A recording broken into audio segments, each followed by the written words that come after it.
you influenced being a white rapper and a white entertainer? Do you think you touched any acts out there in South Florida? Because remember, bass music, there was a lot of white guys doing bass music from, from producing it to scratching it to rapping it. Do you think you influenced because you started so way back then? I mean, Well, I'd like to say I did, and a couple people I know I did influence. And you know, I notice a lot of things happening now. It's kind of like the DJ way. You know, we did a wedding. Nobody had DJs at their weddings in '79 and '80 and '81. You know, you had bands there. And a buddy of mine said, "Hey, listen, the band couldn't show up. Will you do a wedding? You know, da da da." We did it. We played a bunch of different music. Not saying we started the trend, but I think we opened up a lot of doors for a lot of these new DJs. We opened up a lot of doors for a lot of rappers, because back in them days, you know, radio stations were real picky, about signing people or playing their stuff. So what they would do, these record companies would send, Pony or us a record and say, hey man, see what you can do with it. By us mic rocking it or playing it, now you got people in the street hearing it and people playing tapes in their cars. Now all of a sudden they're calling radio stations saying, hey, you got this jam, whatever it might be, da da da da da. After a while, enough times he called the radio station, now their shit's getting played.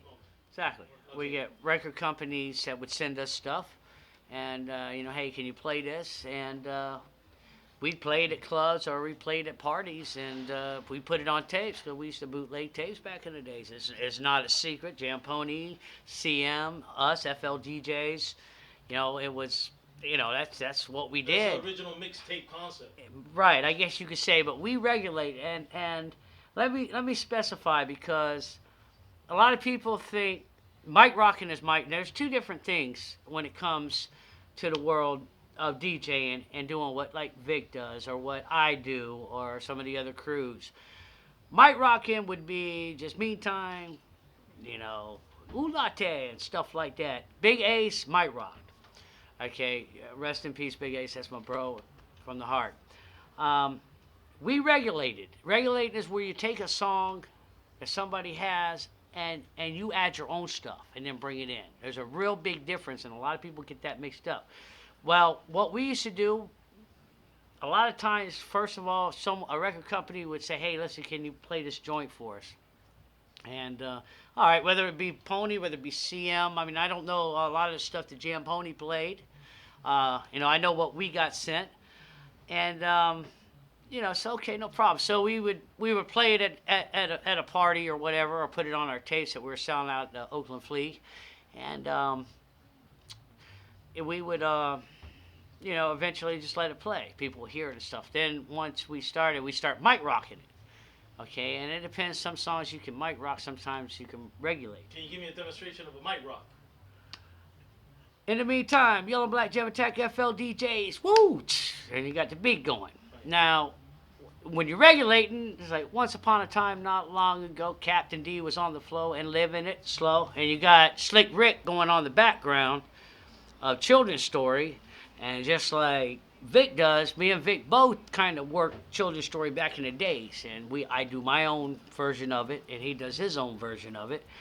And all you're doing is you're turning the mic down, or you're turning the volume down, and you're adding your own words. Like say, once upon a time, not long ago, I was living on the street. And I don't even know how Slick Rick's song goes because I got my own words to it. And that's how you do it. It's just turning it down. You add your own stuff, and then you let it follow in by what Slick Rick's saying. That's regulate, where you're pretty much changing the whole song around. Mic rocking, you're just meantime. Yellow and Black Jam Attack FL DJs, or Red and Black Bass Attack Jam Pony. They're just mic rocking over. Big Ace used to do a lot of mic rocking, but he was good at what he did. Meantime! Exactly. Meantime. Tell us a little bit about Big Ace. Man, what can I say about Big Ace? That, rest in peace. I didn't know that. First of all, I met Big Ace probably back in '87, '88. He was later on into the Jam Pony crew of Slick Vic, because Jam Pony came out with a phase 2, which was Cootie C and J Dog, and they were that like next generation. But Big Ace, I met him for the first time, and it was funny because he was big, huge, and intimidating. But there's a little side to Big Ace that I met that he's got a heart of gold, and Big Ace did his thing. He came up with to the windows, to the walls. That's Jamponi. Yeah. We got mirrors on the ceiling, got mirrors in that's all Jamponi. That's Big Ace.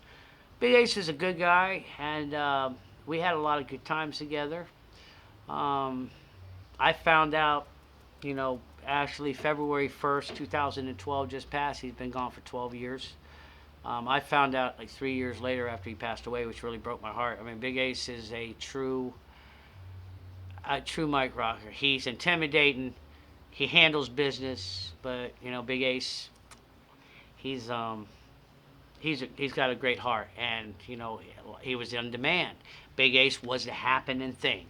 With Jam Pony, you had DJ Slick Vic, you had Lot Cool Ja, but a lot of people wanted to see Big Ace. It's just like I have DJ groups, phase 1, 2, 3, and 4. I used to help out the kids, give them another opportunity. Say, hey, instead of the parents wondering if my kids are out on the street, let me start up these different phases so they can be out doing a party, making their own money. I don't take none of the money, provide them equipment.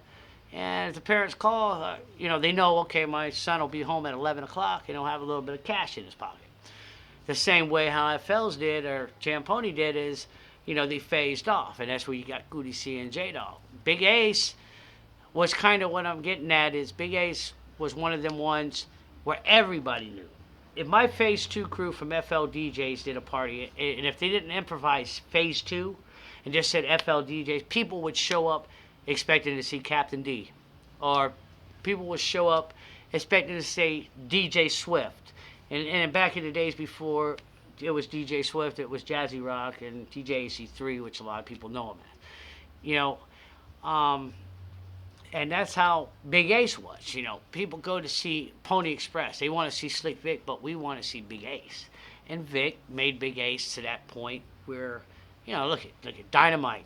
Danny D produced him. Dynamite with him, and Big Ace, I can say on the record, was one hell of a friend, one hell of a brother, and I really miss him. And all I can know is that God up above has a new bodyguard and an angel, and that's Big Ace.